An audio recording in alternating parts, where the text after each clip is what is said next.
여러분, 우리를 너무 자주 사로잡는 것들이 있잖아요. 실망, 좌절, 불안, 의심, 모든 감정들의 얼굴은 똑같이 어둡습니다. 그래서 우리 모두에게는 항상 빛이 필요한 거예요.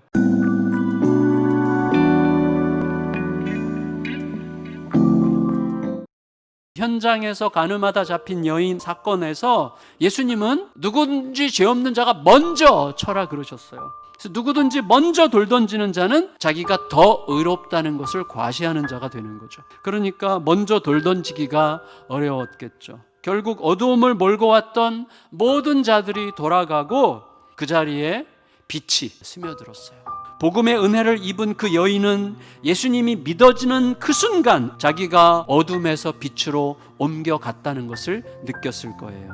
여러분, 떡 5개로 5,000명을 먹이신 그 기적에 빗대어서 예수님은 자신을 생명의 떡이라 하셨어요. 그리고 실로암 물을 제단에 붓는 의식에 빗대어서 예수님은 자기를 생수라고 하셨어요. 이제는 자신을 생명의 빛이라 하십니다. 이게 어디서 나왔겠어요? 초막절에서 나왔는데, 초막절 명절 첫날의 끝 무렵쯤에 예루살렘 성전 여인의 뜰을 품고 있는 4개의 황금 램프에 불이 붙여지면 그 시간부터 사람들은 손에 횃불을 들고 노래와 춤의 축제를 벌였대요. 그러면서 이렇게 외쳤다고 합니다.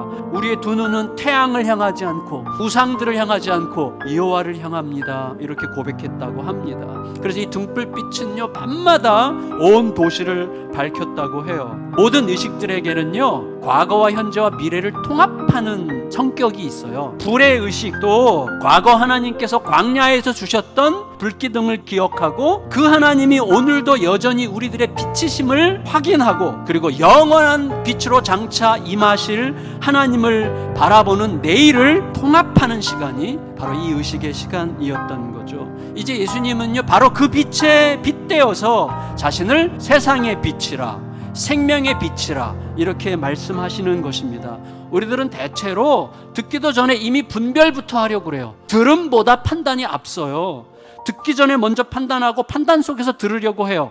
판단이 앞서기 때문에 제대로 못 듣고, 제대로 못 듣기 때문에 제대로 판단하지 못해요. 여러분, 바리새인들은 예수님의 말씀이 참되지 않다 이렇게 말했어요. 당신이 당신 스스로 증언하니 그건 참되지 않다 이렇게 말했는데, 사방이 다 어두우면 빛이 스스로 자기를 나타내는 수밖에 없는 거예요. 그걸 위해서 예수님은 자신에 관한 자신의 말씀들이 허풍이 아니라는 것을 입증하는 명백한 표적들을 보이셨잖아요. 문제는 듣는 자들 안에 있는 의심과 두려움이었어요. 사실 예수님과 바리새인들은 근본적으로 판단의 기준 자체가 달랐어요. 바리새인들의 판단 기준은 육체였어요. 이때 육체라고 하는 것은요, 몸에 새겨진 삶의 방식, 전제 이런 것들을 포괄하는 표현이에요. 그래서 그 기준에서 벗어나면 내가 가지고 있는 게 진리가 아님에도 불구하고 막 화가 나는, 그게 육체예요. 근데 육체대로 판단하는 한 절대로 연합이 안 됩니다. 신앙의 출발점은 바로 그 육체로부터 떠나는 거죠.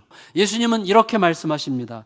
만일 내가 판단하여도 내 판단이 참되니 이는 내가 혼자 있는 것이 아니요 나를 보내신 이가 나와 함께 계심이라. 여러분, 하나님의 뜻에서 벗어나서 자기들의 율법을 만드는 것은 빛을 어두움에 가두는 이상한 역사예요. 그들은 그 어둠과 죽음의 법으로 지금 빛과 생명의 예수님을 판단하는 중이잖아요. 하지만 만일에 그들이 진실로 하나님의 율법을 제대로 들여다보고 말씀이 가리키는 방향을 따라갔다면 그들은 율법 안에서 예수님을, 예수님 안에서 하나님을 볼 수 있었을 것입니다.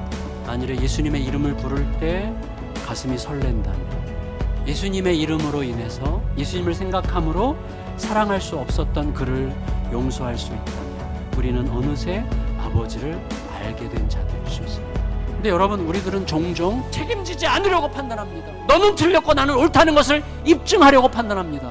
그러나 예수님은 판단하시되 자기가 모든 것을 감당하시려고 판단하시는 거예요. 어둡기 그지없는 세상이 갈망하고 있는 유일한 빛은 바로 그 예수님의 그런 판단의 빛이에요. 그 길 가는 자들이 사방에서 일어나게 될 때 우리는 밤에도 낮을 살고 어둠에서도 빛을 보는 삶이 가능해진다는 것을 알기 시작할 것입니다. 우리 모두가 함께 바로 그 대열에 함께 설 수 있게 되기를 예수님의 이름으로 축원합니다.